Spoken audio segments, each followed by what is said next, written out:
Assalamualaikum warahmatullahi wabarakatuh. Alhamdulillah. Alhamdulillahilladzi arsala rasulahu bil huda wa dinil haqq liyuzhirahu 'ala ad-din kullih walau karihal musyrikun. Ashhadu an la ilaha illallah wahdahu la syarika lah. Wa ashhadu anna Muhammadan abduhu wa rasuluh. Wa salawatullahi wa salamuh ala sayyidina Muhammad ibn Abdullah imamil muttaqin wa qaidid du'atil mujahidin wa ala alihi wa ashabihi ajma'in. Amma ba'd. Rabbi shrah li sadri wa yassir li amri wahlul 'uqdatam min lisani yafqahu qawli. Saudara pengurusi majlis yang berhormat Datuk Raja Arifin, Timbalan Menteri di Jabatan Perdana Menteri, yang berbahagia Tan Sri Datuk Musa Muhammad, Naib Chancellor University Sains Malaysia, yang berbahagia Datuk Profesor Shahnun Haji Ahmad, Pengarah Pusat Islam University Sains Malaysia, Dif-Dif kehormat Muslimin dan Muslimat, mudah-mudahan dirahmati Allah Subhanahu wa ta'ala. Di dalam suratul Baqarah ayat 21-22 Allah berfirman, A'udzu billahi minasyaitonir rajim. Ya ayyuhan nasu ubudu rabbakumul ladzi khalaqakum wal ladzina min qablikum la'allakum tattaqun. Alladzi ja'ala lakumul arda firasha was samaa'a binaa'a وأنزل من السماء ماء فأخرج به من الثمرات رزقا لكم فلا تجعلوا لله أندادا وأنتم تعلمون. صدق الله العظيم. Di dalam ayat ini Allah berfirman, wahai manusia, u'budu rabbakum, abdikanlah diri kamu kepada Tuhan kamu. Allah Subhanahu wa ta'ala ingatkan kita umat Islam supaya pastikan diri kita menjadi abdi Allah, supaya memastikan diri kita betul-betul berada pada martabat hamba Allah Subhanahu wa ta'ala. Allazi khalaqakum, kerana Allah itulah satu-satunya Tuhan yang mencipta kamu. Walladzina min qablikum, dan itulah satu-satunya Tuhan yang mencipta orang-orang yang sebelum kamu. La'allakum tattaqun, mudah-mudahan kamu takut Allah Subhanahu wa ta'ala. Muslimin dan muslimat yang dihormati sekalian, di dalam ayat 21 suratul Baqarah ini dapat kita faham bahawa satu perkara penting yang amat-amat ditekankan oleh Allah Subhanahu wa ta'ala ialah supaya manusia sedar tentang hakikat diri mereka sebagai hamba Allah. Supaya manusia, siapa juga dia menerima hakikat sebenar bahawa Allah itu satu-satunya Tuhan dia. Tidak ada dua, tidak ada tiga. Sekiranya manusia boleh buatkan diri dia benar-benar menyedari hakikat dirinya, maka dia akan mencapai tahap takwa dan takut kepada Allah Subhanahu wa ta'ala. Firman Allah, Allazi ja'ala lakumul arda firasha. Allah itulah Tuhan yang menjadikan bumi ini sebagai tempat tidur mereka. Allah itulah yang menjadikan bumi ini sebagai hamparan untuk tempat mereka cari makan. Was-samaa'a binaa'a. Allah itulah yang menjadikan langit-langit sebagai satu binaan. Wa anzala minas samaa'i ma'ah. Dan Allah itulah yang menurunkan dari langit air hujan. Yang dengan air hujan itu kata Allah, fa akhraja bihi minas samarati rizqan lakum. Dengan air hujan itu Allah Subhanahu wa taala menjadikan buah-buahan sebagai rezeki untuk kamu makan. Fala taj'alu lillahi andada. Setelah kamu tahu tentang kebesaran Allah Subhanahu wa taala dan kehinaan diri kamu itu, maka sekali-kali janganlah kamu jadikan bersama dengan Allah Subhanahu wa taala itu satu sekutu lain. Wa antum ta'lamun, sedangkan kamu mengetahui. Muslimin dan muslimat yang dihormati sekalian, saya memulakan ceramah kita pada malam ini dengan menyentuh ayat daripada suratul Baqarah ini. Kerana manusia walau apa juga tajuk dia nak bercakap, dia mesti mula dengan kenal siapa diri dia. Dia mesti mula dengan kenal tentang kebesaran Allah Subhanahu wa taala yang akan kita sama-sama cakapkan tentang firman-firman dia dan hadis yang disampaikan oleh junjungan besar Nabi Muhammad sallallahu alaihi wasallam kepada kita semua. Seorang sahabat Nabi namanya Sayyidina Abu Bakar As-Siddiq radhiyallahu anhu. Sayyidina Abu Bakar As-Siddiq yang disebut oleh Nabi di dalam sebuah hadis dia. Kata Nabi, inna min amannin nas alayya fi suhbatihi wa malihi Abu Bakar. Lau kuntu muttakhizan khalilan lattakhaztu Aba Bakrin khalila walakin ukhuwatul Islam atau kama qala. Di dalam hadis ini Nabi menerangkan tentang kelebihan Sayyidina Abu Bakar As-Siddiq ini. Kata Nabi, sesungguhnya orang yang banyak memberikan jaminan keamanan dan ketenteraman kepada aku, sama ada dari segi persahabatannya ataupun dari segi pengorbanan hartanya, ialah Abu Bakar. Nabi kata tidak ada orang lain yang boleh menyamai Abu Bakar dari segi memberi ketenangan pada Nabi. Dari segi banyak sacrifice harta benda untuk Nabi dan untuk perjuangan Islam. Tidak ada orang lain yang boleh menggantikan tempat Sayyidina Abu Bakar As-Siddiq radhiyallahu anhu ini. Melainkan Sayyidina Abu Bakar itulah satu-satunya orang yang memberi banyak jaminan kepada Nabi sallallahu alaihi wasallam. Dan kata Nabi, lau kuntu muttakhizan khalila, kalau sekiranya aku disuruh untuk mengambil seseorang sebagai kekasih aku, lattakhaztu Aba Bakrin khalila, nescaya aku ambil Abu Bakar itu jadi kekasih aku. Walakin ukhuwatul Islam, tetapi di antara sesama orang laki-laki, Allah cuma membenarkan wujudnya ukhuwah Islamiyah di kalangan mereka.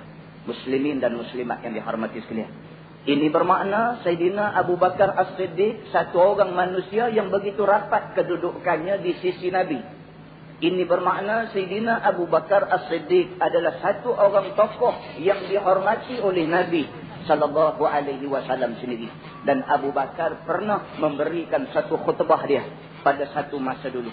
Kata Sayyidina Abu Bakar, wa innakumul yawm ala khilafati nubuwah wa mafraqi mahajjah wa satarawna ba'di mulkan abudan wa malikan anudan wa ummatan syia'an wa daman mubahan fa in kanat lil batili nazwah wa la ahlal haqqi jawlah ya'fu lahal athar wa yamutu lahal khair falzimul masjidah wastashirul Quran wa'tasimu bis-ta'ah.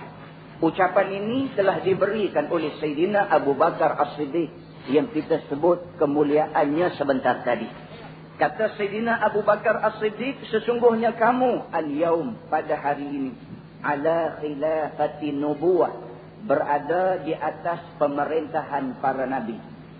Sayyidina Abu Bakar ketika memberikan ucapan di hadapan umat Islam pada zaman dia, kata dia, kamu pada hari ini ala khilafati nubuwah, kamu duduk di bawah pemerintahan para nabi, wa mafraqi mahajjah, Dan selepas ini kamu jumpa satu persimpangan. Sekarang kamu duduk di bawah pemerintahan yang berasaskan pemerintahan Nabi. Tetapi selepas zaman aku ini, kamu akan jumpa satu persimpangan besar. Selepas zaman aku ini, kata Sayyidina Abu Bakar As-Siddiq radhiyallahu anhu, kamu akan jumpa malikan adudan, pemerintahan yang kejam. Wa malikan anudan, kamu akan jumpa raja-raja yang degil. Wa ummatan syia'an, kamu akan jumpa umat yang berpuak-puak dan berpecah belah. Wa daman mubahan, kamu akan jumpa satu keadaan di mana darah menjadi harus, senang ditumpahkan. Fa in kanat lil batili nazwah, kalau sekiranya kebatilan mencengkam manusia pada masa itu, kalau sekiranya kezaliman mengatasi keadilan pada masa itu, wala ahlal haqqi jaulah, kamu akan melihat orang-orang yang mendukung kebenaran bangun melawan kebatilan itu. Ya'fulah al-athar, suasana ini akan menyebabkan hilang segala kesan yang baik di muka bumi. Wa yamutulah al-khair, kebaikan akan habis mati dan terpadam. Falzimul masjidah, iltizamkanlah diri kamu dengan masjid. Wastashirul Quran, carilah petunjuk menerusi Quran. Wa'tasimu bitta'ah, dan hendaklah kamu berpegang dengan taat pada Allah dan Rasul sallallahu alaihi wasallam.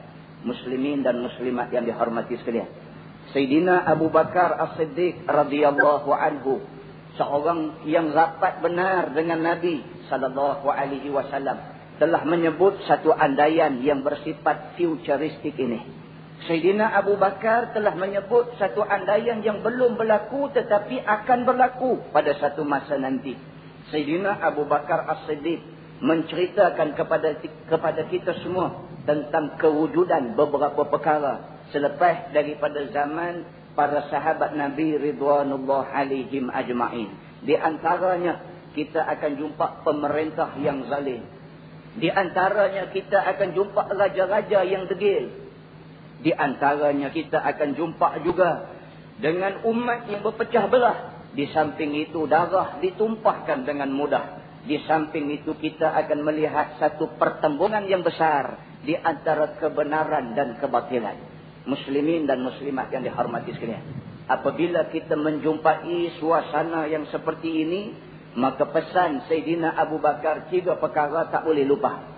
Yang pertama sekali, falzimul masjid, lazimkanlah diri kamu dengan masjid. Malam ini kita nak bercakap tentang masjid. Tentang masjid yang dipesan Abu Bakar As-Siddiq radhiyallahu anhu. Tentang betapa pentingnya kita menjadikan masjid itu sebagai platform nombor 1 untuk umat Islam memulakan sebarang usaha yang hendak mereka lakukan. Masjid mestilah didominankan di dalam hidup manusia semua. Masjid mesti mendapat tempat di dalam hati manusia yang mengaku Islam, yang mengaku beriman kepada Allah Subhanahu wa taala. Masjid mesti dipulihkan di dalam masyarakat. Institusi masjid mestilah dijadikan satu institusi yang mampu berperanan dan mampu menerajui umat Islam di dalam apa juga bidang dan lapangan. Seperti mana masjid pernah mendominasi ummah pada zaman Nabi sallallahu alaihi wasallam dulu. Kita tengok betapa pentingnya masjid di dalam sejarah Islam. Apabila Nabi sallallahu alaihi wasallam berhijrah dari Makkah ke Madinah, Nabi transit sebentar di satu tempat yang bernama Quba. Bila sampai di Quba, mula sekali Nabi kata kita dirikan masjid. Sehingga kan di dalam sirah Nabawiyah menceritakan Nabi sallallahu alaihi wasallam sendiri bawa batu besar sehingga terhoyong-hayang badan dia untuk membantu usaha membina masjid. Sahabat datang pada Nabi. Sahabat kata, ya Rasulullah, engkau pergi rehat, biar kami yang uruskan tentang pembinaan masjid ini. Nabi kata, kalau sekiranya kamu nak bantu bina masjid, kamu boleh ambil batu lain. Batu ini aku yang bawa.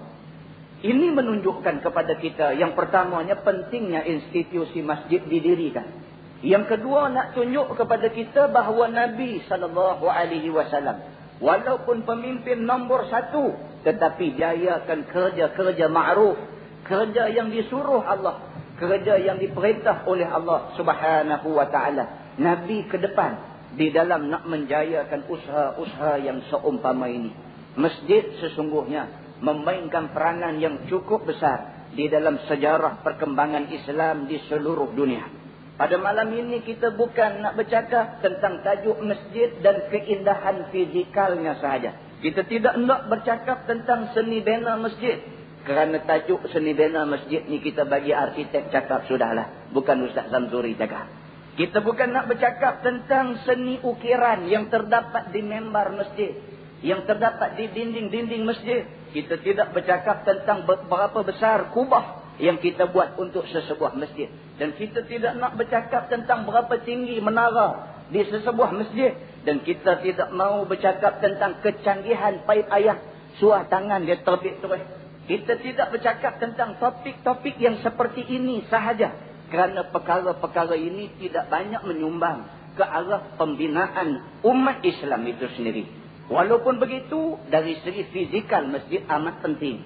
Walaupun dia tidak menjadi faktor nombor 1 yang boleh membantu ke arah pembinaan umat Islam. Tetapi dia penting di dalam usaha untuk menunjukkan syiar Islam di dalam masyarakat tempat tinggal kita sendiri. Muslimin dan muslimat yang dihormati sekalian. Tetapi pada malam ini kita berhajat untuk lebih menyentuh tentang indahnya masjid. Kalau sekiranya masjid itu diimarahkan. Tentang betapa indahnya masjid kalau sekiranya masjid itu boleh dihidupkan. Tentang betapa indahnya masjid sekiranya masjid itu boleh diketahkan dengan program dan aktiviti yang boleh membantu ke arah membina manusia yang pada hari ini berada di dalam suasana kelam kabut yang amat sangat. Ucapan yang berhormat Datuk Raja Arifin tadi sudah cukup menggambarkan kepada kita betapa runtuhnya manusia pada akhir zaman ini. Ucapan yang menyentuh tentang keruntuhan akhlak, tentang keruntuhan nilai hidup, tentang penyakit sosial yang semakin mencabar daripada sehari ke sehari. Sudah cukup untuk kita semua mengaku dan tunduk bahawa umat Islam di akhir zaman ini berada di dalam kerosakan yang amat dahsyat. Allah Subhanahu wa ta'ala berfirman di dalam Al-Quran. A'udzu billahi minasyaitonir rajim. Zaharal fasadu fil barri wal bahr bima kasabat aydin nas. Allah sebut di dalam ayat itu telah zahir nampak kerosakan dan kemusnahan di dalam masyarakat pada hari ini. Dan berlakunya kerosakan dan kemusnahan ini bukan kerana orang lain, tetapi dia berlaku kerana kerja buat tangan manusia sendiri. Muslimin dan muslimat yang dihormati sekalian, masjid mesti berperanan di dalam mengelokkan suasana ini. Suara-suara daripada mimbar masjid mesti menjadi bahan bercakap umat Islam pada setiap hari. Suara-suara daripada mimbar masjid mestilah menjadi isu yang dominan di dalam masyarakat tempat tinggal mereka sendiri. Suara-suara dari mimbar masjid mestilah menjadi satu suara yang dipatuhi oleh umat Islam yang mengaku mereka sayang Islam dan sayang pada iman yang disemai di dalam diri mereka oleh Allah Subhanahu wa ta'ala. Pada malam ini kita lebih nak menyentuh tentang peranan masjid. Kalau sekiranya masjid diperanankan dan difungsikan betul-betul, nescaya indahlah masjid itu. Pada malam ini kita nak bercakap tentang betapa perlunya masjid itu dihormati.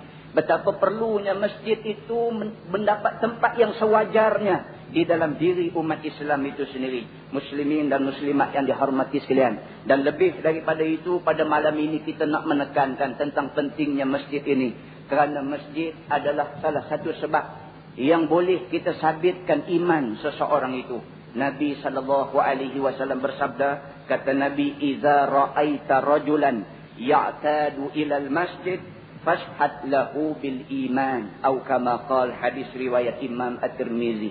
Di dalam hadis ini Nabi SAW bersabda, kata Nabi, "Iza ra'aita rajulan," apabila kamu tengok seorang laki-laki ya'tadu ilal masjid, berulang alik ke masjid, fashhad lahu bil iman, maka saksikanlah sesungguhnya baginya iman. Muslimin dan muslimat yang dihormati sekalian, faham daripada hadis ini bahawa orang yang menjauhkan dirinya dari masjid, Walau di atas apa alasan sekalipun, sama ada sibuk ataupun tidak senang ataupun apa juga, maka sesungguhnya dia menghadapi masalah dari segi iman dia kepada Allah Subhanahu wa taala. Muslimin dan muslimat yang dihormati sekalian, Nabi bersabda di dalam sebuah hadis lain dengan kata dia, la taqumu sa'ah hatta yatabaha an-nasu fil masajid, atau kama qala, hadis riwayat Imam Abu Daud. Di dalam hadis ini Nabi bersabda, kata dia, la taqumu sa'ah, tidak akan jadi kiamat sehinggalah hatta yatabaha an-nasu fil masajid, apabila manusia mula bermegah-megah dengan masjid mereka sendiri. Muslimin dan muslimat yang dihormati sekalian, kita nak mengingatkan tentang perkara ini. Perkembangan akhir zaman ini menunjukkan kepada kita, sudah wujud satu macam perlombaan di dalam usaha nak mencantikkan masjid.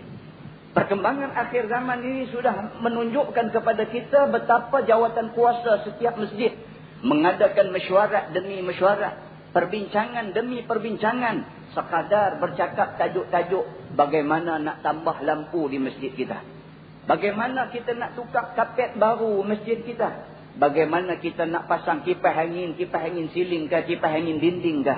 Topik-topik yang seperti ini, topik-topik yang kurang vitamin, yang sepatutnya jawatan kuasa tidak jadikan agenda pertama dalam perbincangan dia.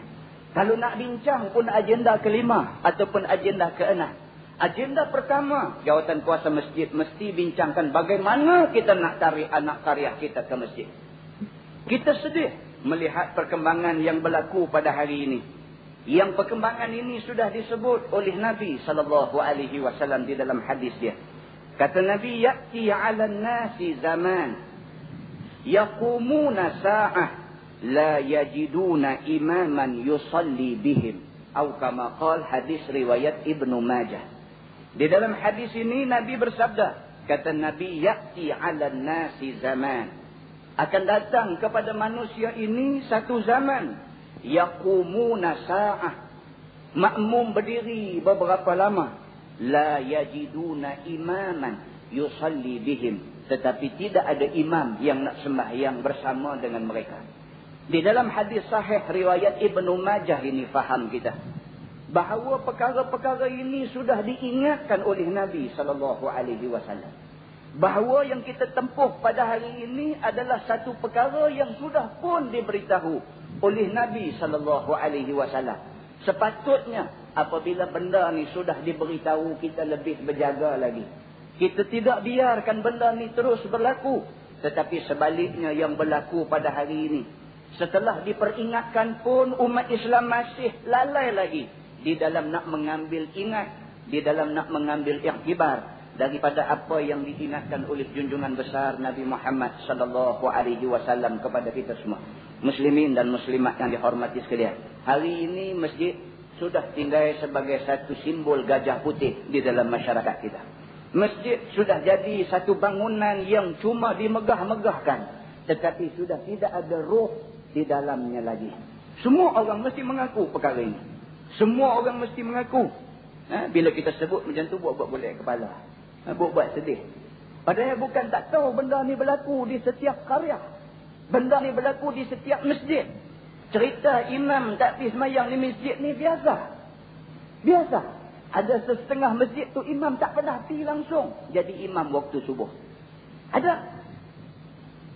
Tu imam sendiri tak pernah pergi jadi imam semayang subuh. Bila ada orang lain pula pergi jadi imam, dia bagi amaran pula dekat orang tu. Dia kata orang tu cuba nak ambil alih jawatan daripada dia. Topik ini bukan topik ilmiah. Ini bukan topik akademik. Tetapi ini topik yang menjadi penyakit di dalam masyarakat kita pada hari ini. Saya pun susah juga nak bercakap di USM ni. Takut tak ilmiah. Takut tak akademik. Bangsa kita ni penceramah kampung. Tapi kita nak menyentuh satu benda yang benda ni menyentuh semua pihak. Tidak kira dia ahli akademik, tidak kira dia petani buat bendang di kampung, selagi mana dia orang Islam, dia mesti tunduk kepada Quran dan hadis Nabi SAW. Tidak perlu kita bercakap terlalu akademik. Sedangkan dari segi Islam dan dari segi iman kita fakir di sisi Allah Subhanahu wa taala. Syurga yang Allah Subhanahu wa ta'ala sediakan untuk orang yang bertakwa. Untuk orang yang ada rasa takut pada Allah Subhanahu wa ta'ala. Whoever you are, siapa juga kamu, kalau kamu tidak ada rasa takut pada Allah, syurga bukan hak kamu. Muslimin dan muslimat yang dihormati sekalian, perkara ini perkara yang perlu kita renungkan bersama. Mudah-mudahan bengkel yang akan diadakan nanti mampu menghuraikan benda yang terbuku sekian lama ini. Mudah-mudahan seminar yang kita adakan ini membawa hasil yang praktikal. Bukan hasil yang nampak cantik atas kertas, tapi tak boleh diterjemahkan di kampung-kampung. Kita nak hasil perbincangan kita, hasil yang praktikal. Yang boleh balik dan boleh buat di kampung. Yang boleh memastikan berlakunya perubahan di kampung. Kita tak mau lagi menghabiskan masa sekadar untuk bercakap benda-benda, untuk menghabiskan masa sekadar untuk bincang benda-benda yang sedap didengar sahaja. Tetapi jam apabila cuba nak di-apply, nak disampaikan di peringkat kampung kita. Muslimin dan muslimat yang dihormati sekalian, Nabi SAW bersabda, kata Nabi, yushiku an ya'tiya 'alan nasi zamanun la yabqa minal islami illa ismuh wa la yabqa minal qur'ani illa rasmuh. Masajiduhum 'amirah wa hiya kharabun minal huda. Ulama'uhum syarru man tahta adimis sama. Minhum takhrujul fitan wa fihim ta'ud. Atau kama qala. Di dalam hadis ini Nabi bersabda, kata dia, sudah hampir sangat sampai kepada kamu satu zaman, di mana pada zaman itu Islam hanya tinggal pada nama. Di mana pada zaman itu nama saja Islam, tetapi tingkah laku, perbuatan, cara berfikir, cara hidup dan sebagainya sudah tidak mencerminkan dia seorang Islam. Manakala yang keduanya, kata Nabi SAW, Quran hanya tinggal pada rasan. Quran hanya tinggal pada kitab. Tidak lagi cuba disingkat, tidak lagi dibaca, apatah lagi nak diamalkan. Apa yang disebut oleh Nabi SAW ini hari ini sudah menjadi satu realiti. Kita sendiri dalam masa seminggu berapa kali kita buka Quran baca? Kita sendiri dalam masa sebulan berapa kali kita buka Quran baca? Bukan dia sibuk apa pun tapi tak buka baca. Bukan ada kerja apa pun tapi tak buka baca. Kita lebih senang buka New Straits Times, baca di bahagian indeks komposit apa semua, PSBL dan sebagainya. Quran kita tak baca.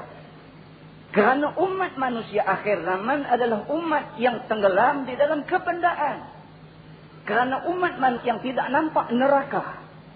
Kerana umat akhir zaman adalah umat yang tidak jumpa Nabi SAW. Maka hati mereka keras sekali daripada nak dimasuki oleh hidayah Allah, menerusi Quran dan hadis Nabi SAW.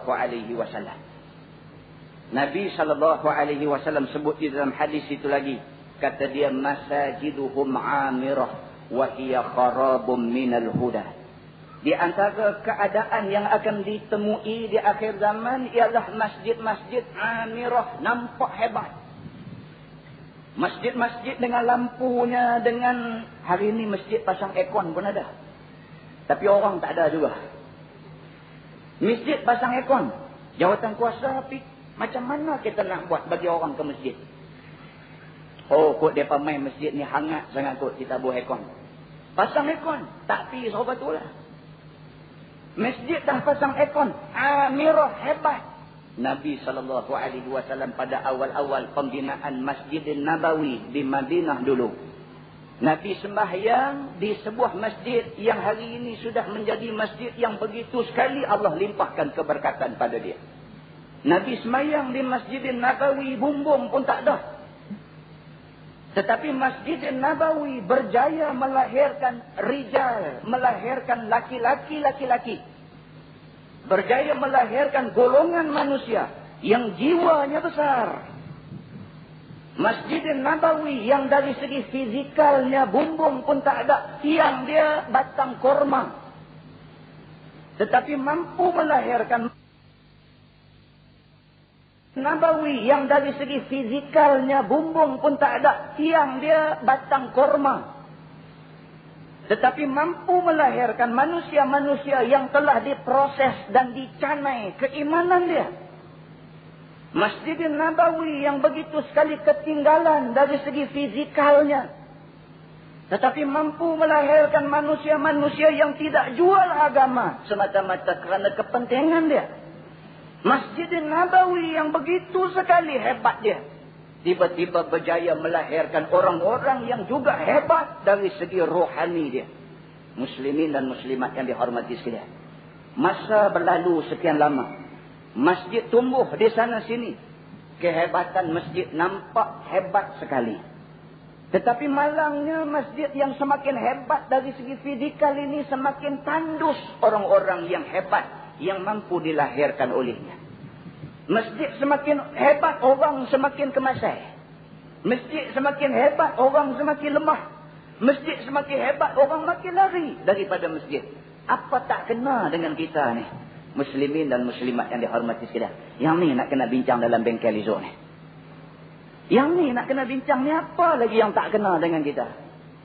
Adakah yang menjadi masalah kita sekarang ni fizikal masjid?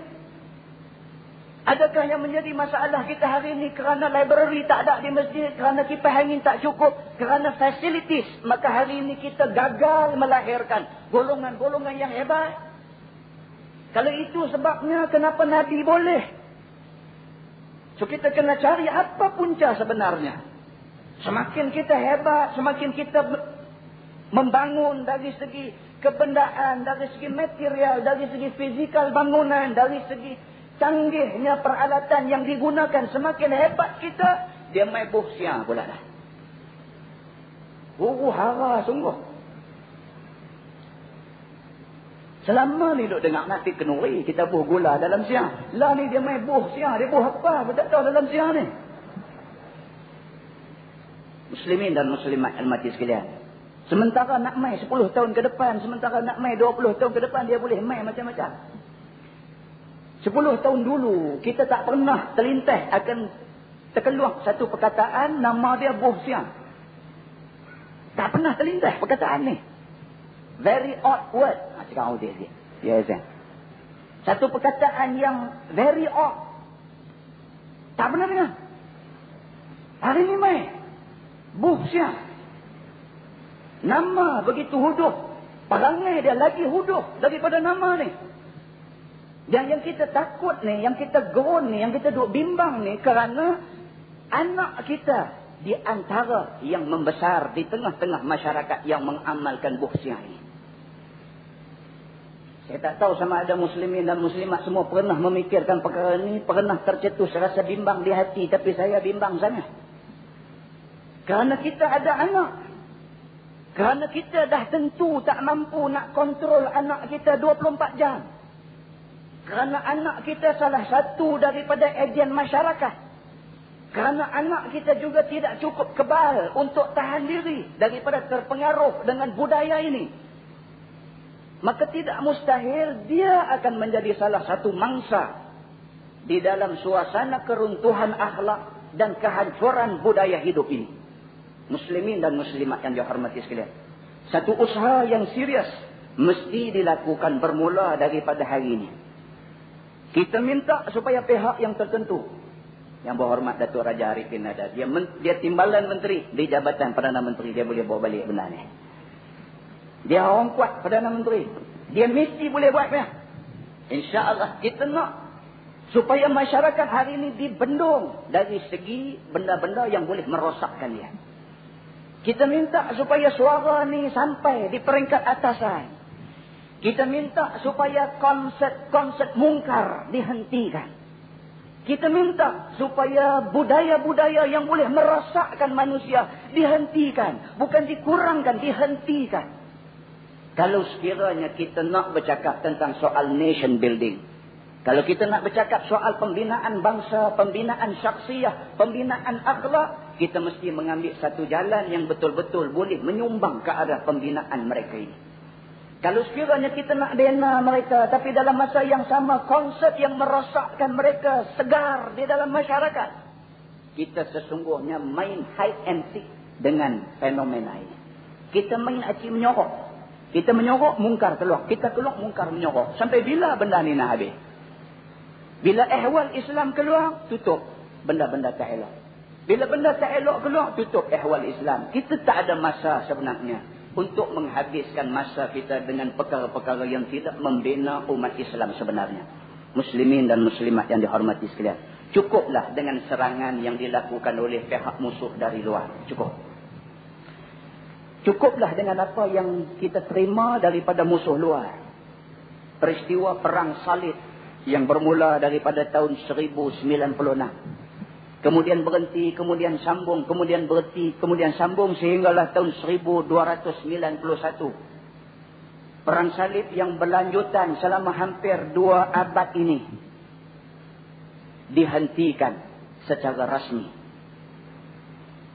Selepas daripada perang salib diberhentikan pada tahun 1291 ini, perang salib secara tidak rasmi terus dilancarkan. Mereka lakukan serangan dalam bentuk perang syaraf, dalam bentuk ghazwatul fikr, dalam bentuk penetrate pemikiran umat Islam. Sehingga akan lahirnya beberapa golongan manusia yang kagum dengan western life.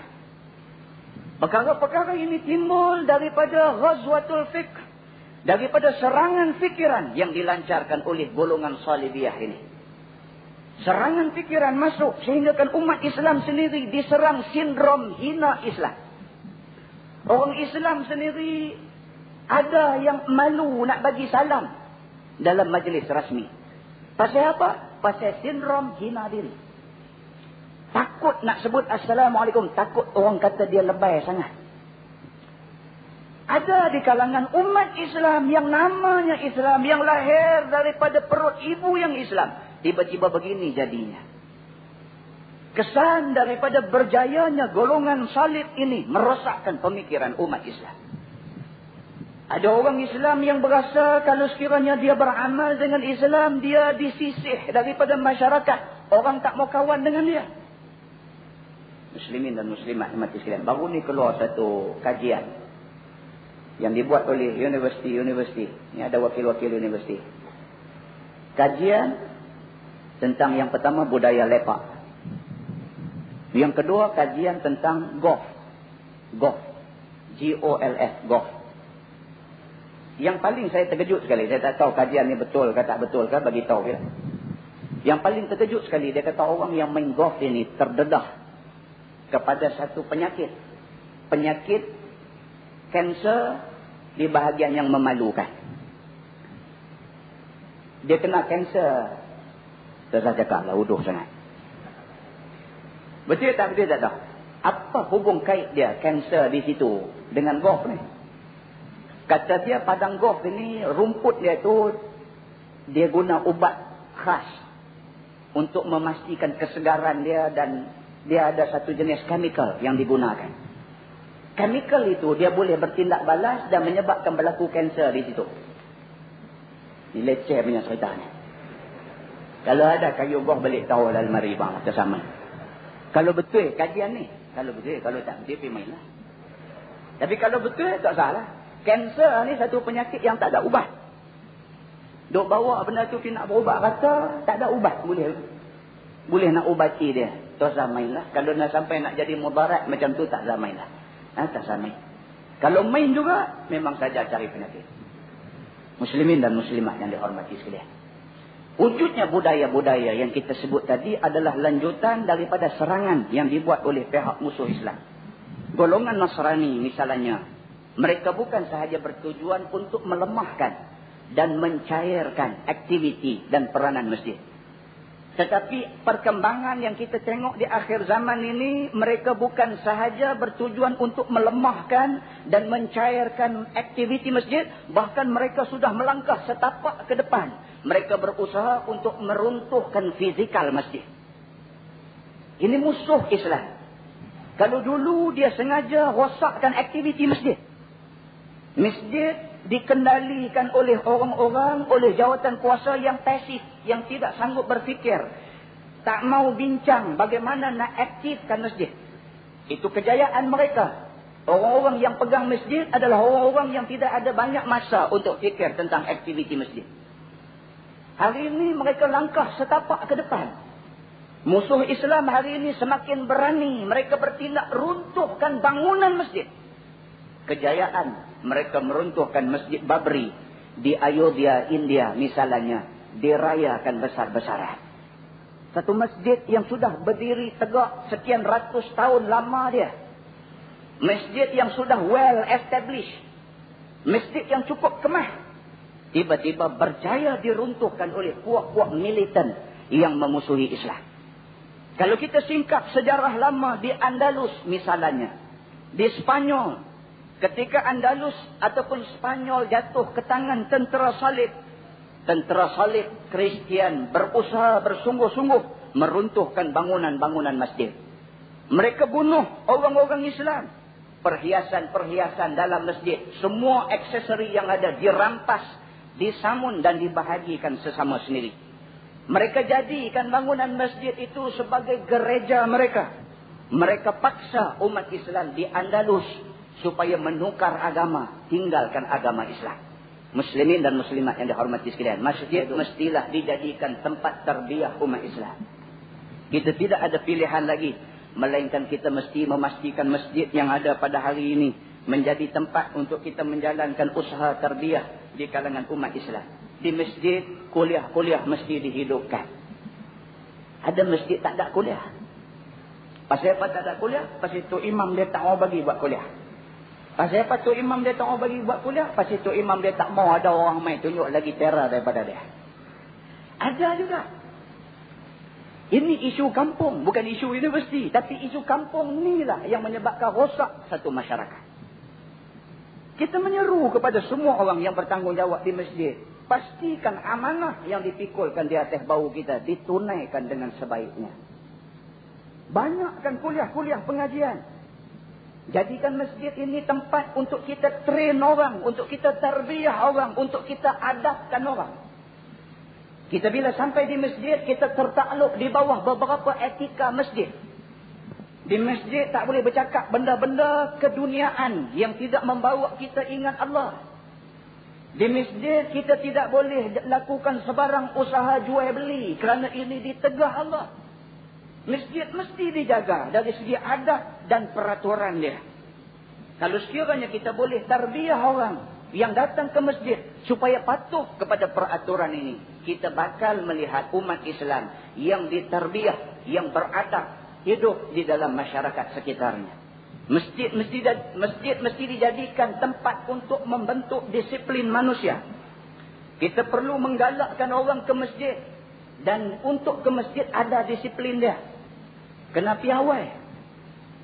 Kalau hari Jumaat pergi dulu pada tu imam. Orang tua-tua dulu baca kitab. Dia kata siapa pergi mola sekali dapat unta. Dia kata. Siapa pergi nombor 2 dapat lembu. Pergi nombor 3 dapat kambing. Lah sekali tinggal telur ayam aja. Hak pi lepas tu imam naik atas member dapat telur ayam juga. Telur ayam kemuruk punya. Itu disiplin. Kita diberikan satu disiplin. Kalau nak ke masjid, you mesti pergi pada time ini. Masjid secara tidak langsung mengajar tentang time management kepada kita. Mengajar tentang pengurusan masa pada kita. Masjid sebenarnya sudah mendahului pemikiran manusia pada hari ini. Dari segi pembentukan disiplin mereka. Sudah semayang kita tidak boleh potong tu imam pula. Ini disiplin. Kata kita nak potong dia, potonglah. Potong kita terkeluar daripada jamaah semayang. Dia ni lambat ingat baca surah. Kata nak rokok dulu, rokok. Bermakna kita seorang yang tidak berdisiplin. Kita tak boleh tunduk pada disiplin yang ada. Kalau kita boleh tunduk, kita boleh sabar. Tu imam baca panjang pun, sabar. Hati geram. Tapi sabar. Bermakna kita sudah berdisiplin. Kalau ikut hati ku potong dah orang tua ni. Tapi maknanya ada disiplin. Masjid melatih kita supaya berdisiplin. Di samping itu perkara yang amat kita nak tekankan ialah tentang mimbar khutbah ini. Yang ni saya bila-bila cakap mesti bubuhnya. Kadang-kadang naik geram juga. Mimbar ni seminggu sekali aja kita nak guna. Sudahlah kita guna seminggu sekali. Kawan yang main tu pula. Kawan bukan main masjid selalu. Kalau nak tunggu dia main semayang waktu, Maka tak tumpang dia mai sembahyang jemaah 5-1, sampaikan secukupnya. Bukan sampaikan sepanjangnya. Ada juga khatib dia pulun masa tu sampai tengah 2 jam. Sampai makmum nak agak kipas angin balik mereka dah. Kita gunakan masa tu, kita gunakan masa yang sedikit itu, barang 15 minit ataupun 20 minit. Tetapi 15 ataupun 20 minit ini, semua benda yang betul-betul berfaedah untuk anak jamaah. Dan penyampai ataupun khatib itu mestilah kita cari orang yang mampu menggegarkan hati manusia. Alhamdulillah. Alhamdulillahil qail. Zenah habis satu masjid. Minta maaf kena sebut lagi sekali. Pasal apa? Pasal kita tak lalu dah tengok keadaan ni. Keadaan ni mesti ubah. We have to change. Oh betul ya? Kita kena ubah. Kena ubah. Daripada budaya yang terlalu bersifat tradisional. Kepada satu budaya yang mampu mencelekkan orang-orang yang lena. Cari. Takkan tak ada kot. Takkan karya kita teruk sangat kot. Sampai tak ada satu orang yang boleh naik baca khutbah. Sebut ayat Quran yang betul dengan fasih dan sebagainya. Menyampaikan khutbah. Dan khutbah itu sampai mesej dia. Takkan dalam satu karya rumah 250 biji. Nak cari satu orang yang mampu bercakap macam tu tak ada. Takkan kot. Jadilah kita ni satu orang manusia yang berpegang dengan falsafah pelepah nyok. Falsafah pelepah nyok bila tua dia luruh sendiri. Jangan kita jadi falsafah daun pisang. Dah tua tak mau turun lagi. Duk bergayut lagi. Dah kuning dah reput dah. Tunggu apa lagi? Turunlah. Bila lagi kita nak train orang yang ada di karya kita ni? Bila lagi? Muslimin dan muslimat yang mati sekalian. Saja bagi hangat saja. Tak ada apa tadi. Saja bagi hangat. Saja-saja pun betul benda kita sebut tadi. Betul. Nah, kalau kita minta pakai angkat tangan siapa sokong saya malam ni dia pakai angkat penuh. Tapi kita tak mau minta. Jangan angkat. Pasal apa? Pasal benda ni berlaku di tempat-tempat kita. Kita sengaja menyentuh topik-topik yang tidak akademik. Tetapi kalau sekiranya diberi perhatian elok masyarakat kita. Muslimin dan muslimah yang dihormati sekalian. Di dalam surah At-Taubah ayat 18 Allah berfirman, A'udzubillahi minasyaitonirrajim. Innama ya'muru masajidallah man amana billahi wal yawmil akhir wa aqama as-salah wa ata az-zakah wa lam yakhsha illa Allah fa'asa ulaika an yakunu minal muhtadin. Shadaqallahul azim. Dalam ayat ini Allah berfirman, sesungguhnya yang mengimarahkan, yang memakmurkan, yang menghidupkan masjid-masjid Allah itu man amana billah, ialah orang yang beriman pada Allah.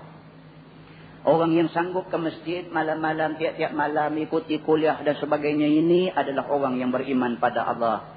Wal yaumil akhir, dan dia percaya pada hari akhirat. Wa aqamas salah, dan dia mendirikan sembahyang. Wa ataz zakah, dia menunaikan zakat. Wa lam yakhsha illallah. Dan orang yang mengimarahkan masjid adalah orang yang tidak takut melainkan pada Allah. Muslimin dan muslimat yang dihormati sekalian. Yang ni kita nak tekankan sangat-sangat. Kita macam mana cerita pun mesti jadikan diri kita orang yang takut Allah Subhanahu wa ta'ala. Kita bercakap yang benar kerana kebenaran itu hak Allah. Kita bercakap yang benar walaupun kita sendiri sedang kadang-kadang yang kita cakap itu terasa pahit bagi sesetengah pihak. Tetapi kebenaran mesti diucapkan. Kerana apa? Kerana menyatakan kebenaran ini perintah Allah. Kalau kita cuaikan perintah ini, kita perlu jawab di depan Allah Subhanahu wa ta'ala di hari akhirat esok. Yakinlah bahawa apa yang kita sampaikan walaupun terdengar seperti pahit, tetapi itu adalah kehendak Allah Subhanahu wa ta'ala. Kehendak Nabi SAW. Kalau semua orang boleh lapang dada menerima hakikat perkara ini, insya-Allah masyarakat kita akan menjadi masyarakat yang terbaik di dalam dunia ini. Firman Allah, fa'asa ulaika an yakunu minal muhtadin, dan mudah-mudahan mereka itu akan menjadi golongan yang mendapat petunjuk dan hidayah Allah Subhanahu wa taala. Muslimin dan muslimat yang dihormati sekalian, sebelum kita mengakhiri majlis ceramah kita pada malam ini, kita tengok satu hadis qudsi Allah berfirman, ya bani Adam, ya abidad dinar wad darahim, inni khalaqtuhuma lakum litakulu bihima rizqi wa talbasu bihima thiyabi wa tusabbihuni wa tuqaddisuni summa ta'khuzuna kitabi wa taj'aluna wara'akum wa ta'khuzuna ad-dinar wad darahim wa taj'alunaha fawqa ru'usikum wa rafa'tum buyutakum wa khafadtum buyuti fala antum akhyar wala antum ahrar antum abidud dunya atau kama qala. Di dalam hadis qudsi ini Allah berfirman, kata dia, wahai manusia, wahai hamba duit ringgit. Tuhan panggil dekat kita hamba duit. Allah Tuhan yang jadikan kita, dia lebih tahu tentang kita. Kata Allah, wahai manusia, wahai hamba duit ringgit, sesungguhnya aku jadikan duit ringgit ini supaya kamu mencari sedikit makanan dengannya. Aku jadikan duit ringgit ini supaya kamu mencari sedikit pakaian untuk kegunaan kamu. Wa tusabbihuni wa tuqaddisuni. Tetapi yang pentingnya aku nak kamu memuji aku dan kamu membersihkan diri kamu untuk aku. Summa ta'khuzuna kitabi wa taj'alunahu wara'akum. Tiba-tiba kamu tak jadi macam yang aku nak. Kamu jadi seorang manusia yang mengambil Quran dan letak di belakang kamu. Tuhan terangkan benda ni. Allah tahu manusia memang begitu sifat dia. Bila manusia tenggelam di dalam material, bila manusia tenggelam dalam kebendaan, Quran akan diletakkan di belakang. Wa ta'khuzuna ad-dinar wad darahim wa taj'alunaha fawqa ru'usikum. Kamu ambil duit dinar, duit dirham, letak di atas kepala kamu. Duit ringgit, kebendaan, kesenangan, take the first place. Agama tak tahu nombor berapa.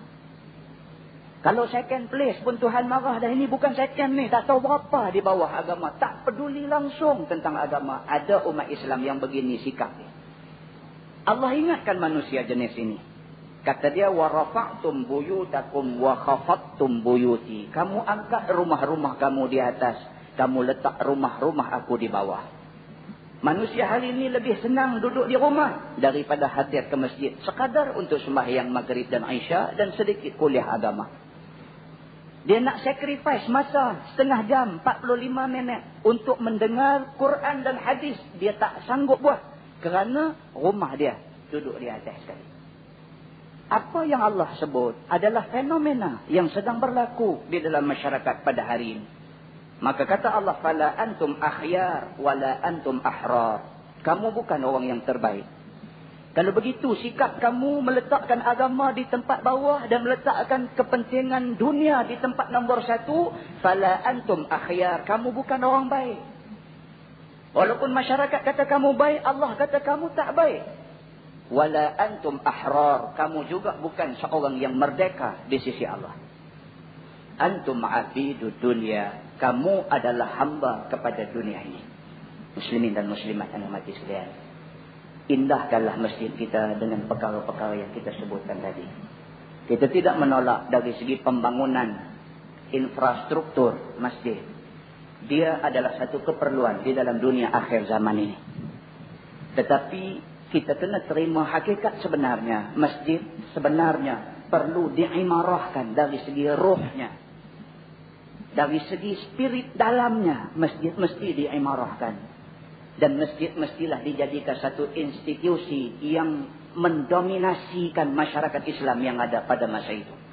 Kalau usaha ini boleh kita jayakan bersama, kita akan melihat umat Islam akhir zaman ini sebagai satu umat yang diredai Allah Subhanahu wa taala. Terima kasih kepada pihak pentadbiran USN dan pihak Pusat Islam USN di atas kepercayaan yang diamanahkan pada saya pada malam ini. Yang baik daripada Allah, yang tidak baik daripada kelemahan, kesilapan dan ketelanjuran diri saya sendiri. Sekian aku qauli hadza wa astaghfirullahal azim li wa lakum wa lisairil muslimin wal muslimat. Assalamualaikum warahmatullahi wabarakatuh.